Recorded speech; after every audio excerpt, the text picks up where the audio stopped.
আসসালামু আলাইকুম, welcome to my channel Nasima's kitchen. আজকে আমি তৈরি করব কলা পাতা তালের পিঠা।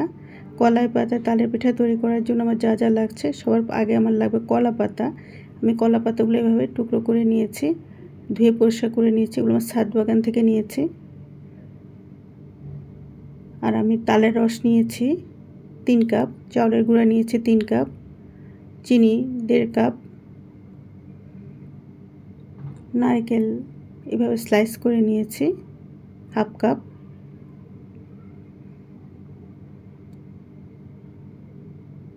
বাদাম নিয়েছি এখানে পেস্তা, কাঠবাদাম, কাজু সব স্লাইস করে নিয়েছি, কোরানো নারকেল 1.5 কাপ,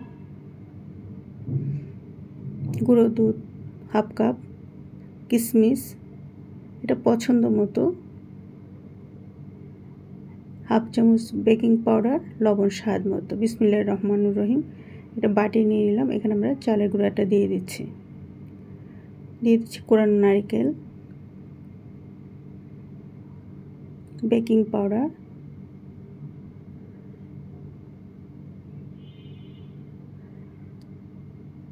দিয়ে দিচ্ছি স্বাদ মতো লবণ। মিষ্টি জিনিসে একটু লবণ দিলে স্বাদটা ব্যালেন্স হয়। গুঁড়ো দুধ, চিনি এখানে আমি 1.5 কাপ চিনি দিচ্ছি না, 1 কাপ চিনি দিচ্ছি। লাগলে আমরা পরে মেখে দেখব, লাগলে দিচ্ছি। দিয়েছি তালের রস, কিশমিশ, বাদাম কুচি সব কিছু দিয়ে হাত দিয়ে ভালোভাবে আমরা মেখে নিব। খুব সুন্দর করে মেখে নিব আমরা এটা। আমাদের এটা মাখা হয়ে গেছে। এটা আমরা 10 মিনিট রেস্টে রেখে দেব। চুলা একটা ফ্রাই প্যান বসিয়ে দিয়েছি। এখন এখানে আমরা যে কলা পাতাগুলো নিয়েছি, আমরা একটু এভাবে 2টা পাত সেকে নিব। এভাবে সেকে নিলে পিঠা তৈরি করার সময় পাতাটা ছিঁড়ে যাবে না। আমরা কলা পাতাগুলো সেকে নিলাম। একটা পাতিলে আমরা পানি বসিয়ে দিয়েছি। এখানে আর 10 মিনিট পরে আমাদের ডোটা আবার মেখে নিচ্ছি ভালোভাবে। একটা স্টিমার নিয়ে নিলাম। স্টিমারের ভিতরে এরকম একটা স্ট্যান্ড বসিয়ে দিয়েছি, যাতে স্টিমার থেকে পিঠাগুলো একটু ফাঁকা ফাঁকা থাকে। আমরা এই স্ট্যান্ডের উপর পিঠাগুলো বসিয়ে দেব। এক টুকরো পাতা নিলাম। এটা আপনাদের যার যার পছন্দ মতো সাইজ করে দিতে পারেন। উপর থেকে কোকোনাট স্লাইসগুলো দিয়ে দিচ্ছি আর কিশমিশ দিয়ে আমরা এভাবে ভাঁজ করে দিচ্ছি। খুব ইজি, ঝটপট তৈরি করে ফেলা যায়। আমি সরাসরি এটি স্টিমারে দিয়ে দিচ্ছি। একইভাবে আমরা পিঠাগুলো তৈরি করে নিচ্ছি। এভাবে নারকেল দেওয়ার জন্য খাওয়ার সময় নারকেলগুলো যখন দাঁতের নিচে পড়বে খুবই ভালো লাগবে। একইভাবে কিশমিশ দিয়ে আমরা এটা পিঠা তৈরি করে নিচ্ছি। সবগুলো পিঠা আমরা একইভাবে তৈরি করে নিব।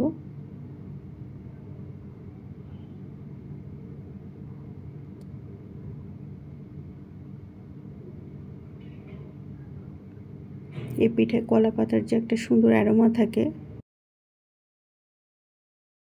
এখন আমাদের পানিটা ফুটে উঠেছে। আমরা এই স্টিমারটা পানির পাতিলের উপর বসিয়ে দিলাম, ঢেকে দিব 10 মিনিটের জন্য। 10 মিনিট পর আমাদের পিঠাগুলো তৈরি হয়ে গিয়েছে। যেহেতু আমরা একসাথে অনেকগুলো পিঠা দেইনি, 7-8টা করে পিঠা দিচ্ছি, আমরা এগুলো তুলে নিচ্ছি। বেশ গরম, আমি খুলে দেখাবো আপনাদেরকে কেমন হয়েছে।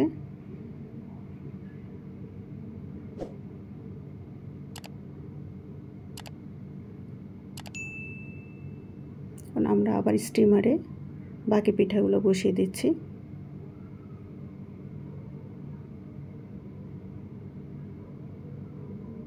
আবার ঢেকে দিচ্ছি 10 মিনিটের জন্য। 10 মিনিট পর আমাদের সবগুলো পিঠায় তৈরি হয়ে গিয়েছে। এখন একটা পিঠা খুলে দেখাচ্ছি কেমন হয়েছে। মাশাআল্লাহ, দেখতে কতটা সুন্দর হয়েছে।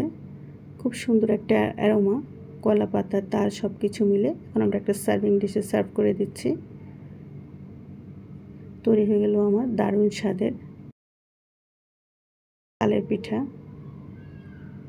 আপনারা যারা এই পিঠাটা খেয়েছেন তারা তো স্বাদটা জানেন, যারা এখনও খাননি এভাবে একবার তৈরি করে দেখবেন, ভালো লাগবে ইনশাআল্লাহ।